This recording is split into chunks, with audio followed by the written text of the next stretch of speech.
इन्होंने इसको proper Indian taxi का लुक दे दिया था विद येलो नंबर प्लेट, और जुगाड़ के नाम पे इन्होंने प्लास्टिक का बम्पर और अराइवल की जगह स्टील रिम लगा दिए थे। सारा वॉक अराउंड करने के बाद मुझे गाड़ी तो बढ़िया ही लग रही थी, और गाड़ी को अच्छे से देखने के बाद मैं बबलू मैकेनिक के पास गया और वहाँ पे जाके उनको बोलने लगा, क्या बात है बबलू भाई, आप बहुत मस्त काम करते हो, और फिर जो कार की बची हुई पेमेंट थी मैं उन्हें कर देता हूँ। अब इसकी पेमेंट हो गई थी और मेरे पास येलो नंबर प्लेट भी आ गया था, और मैं अब अपनी न्यू टैक्सी का बिजनेस शुरू करने के लिए तैयार था। मैं अपनी ऑल्टो में बैठ जाता हूँ, इसके अंदर बैठ के तो बिल्कुल एकदम नई जैसी फीलिंग आ रही थी, और फिर उसके बाद मैं अपने ऑल्टो को स्टार्ट कर देता हूँ और पूरे जोशो फरोश के साथ मैं अपनी टैक्सी को लेके वहाँ से निकल पड़ता हूँ अपना नया टैक्सी बिजनेस को शुरू करने के लिए। टैक्सी बिजनेस को लेके मेरा आइडिया बिल्कुल क्लियर था, मैं कम प्राइस के साथ ज्यादा अच्छी सर्विस देने की पूरी कोशिश करने वाला था। सबसे पहले तो मैं अपनी टैक्सी को थोड़ा गाँव में घुमाता हूँ, और थोड़ी देर के बाद मुझे अपने पहले कस्टमर भी दिखाई देते हैं, तो मैं फौरन अपनी टैक्सी को उनके सामने जाके रोक देता हूँ और उनसे पूछने लगता हूँ कि हाँ भाई साहब आपको कहाँ जाना है। तो उनमें से एक बंदा मुझे बोलने लगता है, ओ भैया गांधी चौक छोड़ दोगे क्या? अरे बिल्कुल छोड़ देंगे, आप बैठ जाओ। अरे पैसा कितना लोगे भाई? अब नॉर्मली बाकी सारे टैक्सी ड्राइवर्स इसका 450 रूपए चार्ज करते हैं, तो मैं जवाब देता हूँ कि भैया 300 में आपको मैं गांधी चौक छोड़ दूंगा, और बस इतने सुनते बराबर ही वो तीनों की तीनों मेरे टैक्सी में जंप मार के बैठ जाते हैं। भाई जरा गाड़ी जल्दी चलाना, हमें जल्दी पहुंचना है। तो मैं ठीक है बोलता हूँ और अपनी गाड़ी को स्टार्ट करके वहाँ से निकल पड़ता हूँ, और अपने फुल रफ्तार से मैं ऑल्टो को भगाया जा रहा था। अबे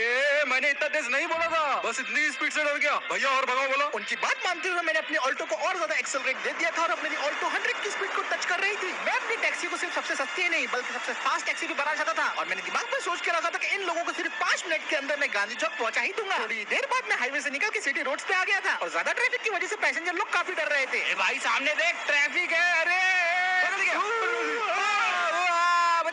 और ऐसा करते करते फाइनली मैं सिटी में आ गया था, और मैंने सिर्फ 10 मिनट के अंदर ही इन्हें गांधी चौक में पहुंचा दिया था। फिर इसके बाद मैं उन्हें चौक के ऊपर उतार देता हूँ और वहाँ से चला जाता हूँ। भाई क्या कमाल का ड्राइवर था, अगर ऐसी टैक्सी वाला हो तो मैं रोज घूमूं। अपनी पहली राइड को सक्सेसफुली कंप्लीट करने के बाद मुझे काफी जोश आ गया था, और जल्दी मुझे दूसरा कस्टमर भी मिल गया। हाँ भैया कहाँ जाना है आपको? भाई ऊर्जा नगर चलेगा क्या तू? मैंने सुना है वहाँ पे शेर आया है। हाँ भैया चलो ना, 750 में छोड़ दूंगा आपको। तू 750 क्या, मैं देखो 800 रुपए दूंगा, तुम एक लेके तो चल बाबा। ठीक है बैठ जाओ। बाबा मुझे घर के अंदर तक छोड़ते ना बस। उसके बाद वो बंदा गाड़ी में बैठ जाता है और मैं निकल पड़ता हूँ उसको लेके उसके डेस्टिनेशन की तरफ। ऊर्जा नगर पहुंचने में वैसे तो 20 मिनट लगते हैं, लेकिन मैं अपनी टैक्सी की स्पीड इतनी बढ़ा दी थी कि मैं 10 मिनट में इसे पहुंचाने वाला था। अब जब तक मैं इस बंदे को ऊर्जा नगर लेके जा रहा हूँ तब तक आपके लिए दोस्तों एक बहुत बड़ा अनाउंसमेंट है। हमारे चैनल पे दोस्तों होने जा रहा है Q&A, तो आप सभी के जो सवाल है आप कमेंट करके मुझसे पूछ सकते हो, और इसकी वीडियो अपन जल्दी लेके आएंगे। और दोस्तों प्लीज आप थोड़े से यूनिक क्वेश्चन पूछना है, तो मानता हूँ कि सवाल ऐसे होने चाहिए कि उसका जवाब देने से पहले बंदा 100 बार सोचे। तो अब वीडियो पे वापस चलते हैं। अब 10 मिनट ड्राइव करने के बाद मैं फाइनली इन भाई साहब को ऊर्जा नगर पे पहुंचा देता हूँ और अपनी टैक्सी को वहाँ पे रोक देता हूँ। शुक्रिया बाबा मुझे घर तक छोड़ने के लिए। वैसे तू मुझे बहुत जल्दी लेके आया इसलिए तुझे 10 रुपए एक्स्ट्रा देता हूँ। अरे अरे शुक्रिया भाई। बेटा टैक्सी चलाते रहे, मलकापुर में वैसे भी टैक्सी वाले बहुत कम है। मेरे अकाउंट में उनकी पेमेंट आ गई थी, तो मैंने थैंक यू बोलता हूँ वहाँ से निकल पड़ता हूँ। पहले तो मुझे लग रहा था कि राइड्स मिलने में काफी दिक्कत होंगी, लेकिन देखते ही देखते मुझे एक के बाद एक राइड्स मिलते ही जा रही थी। फिर थोड़ी देर बाद मुझे 2 दोस्तों का ग्रुप मिलता है। मैं टैक्सी उनके पास रोक देता हूँ तो वो बोलने लगते हैं, आउटवेट चलेगा क्या?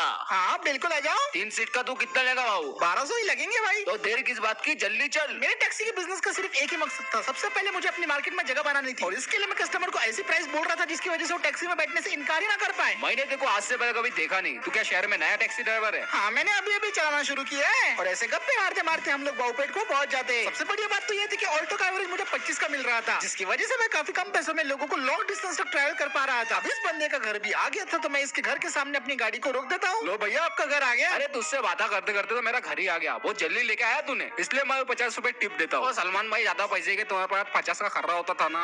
पेमेंट रिसीव होने के बाद मैं वहाँ से अपनी गाड़ी लेके निकल पड़ता हूँ। शहर में आने के बाद तो मुझे और भी ज्यादा राइड्स मिलने लग गए थे। और भाई कहाँ चलना है? भाई MDR मॉल चलिए क्या, हमें एनिमल देखना है। आ जाओ एनिमल, गाड़ी में बैठ जाओ। इनको भी बिठा के मैं यहाँ से निकल पड़ता हूँ। पूरे दिन भर में मुझे 50 से ज्यादा राइड्स मिलती है, जो कि अपने आप में मेरे लिए एक बहुत बड़ा रिकॉर्ड था, और इसमें मेरे ऑल्टो ने मेरा पूरा साथ दिया। बिल्कुल भी इसने कोई प्रॉब्लम नहीं थी। मुझे एक के बाद एक मुझे राइड मिलती गई और मैं लोगों को छोड़ता रहा, और फाइनली अब शाम हो गई थी और मेरे पास जो कैश कलेक्ट हुआ था मुझे उसकी उम्मीद बिल्कुल भी नहीं थी। सिर्फ आज ही के दिन टैक्सी चला के मैंने लगभग 10,000 रुपए के आसपास कमा लिए थे, और मुझे समझ में आ गया था कि टैक्सी बिजनेस में बहुत बड़ा स्कोप है, और इस पे पूरी तरीके से भिड़ने के लिए मुझे कुछ ना कुछ बड़ा ही करना होगा, जिसकी बारी अब आ गई थी। अब मैं